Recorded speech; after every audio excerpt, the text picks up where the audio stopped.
କାହାଣୀର ନୂଆ ନାୟିକା ସେ ମୋ ପାଇଁ ଅନାମିକା।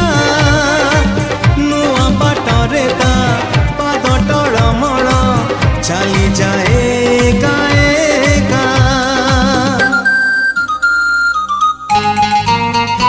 ଏ ନୂଆ କାହାଣୀର ନୂଆ ନାୟିକା ସେ ମୋ ପାଇଁ ଅନାମିକା। ନୂଆ ବାଟରେ ତା ପାଦ ଟଳମଳ ଚାଲିଯାଏ ଏକା ଏକା। ଚିହ୍ନା ଛାତରେ ଚିହ୍ନା ଛାତରେ ଅଚିହ୍ନା ଝିଅଟିକି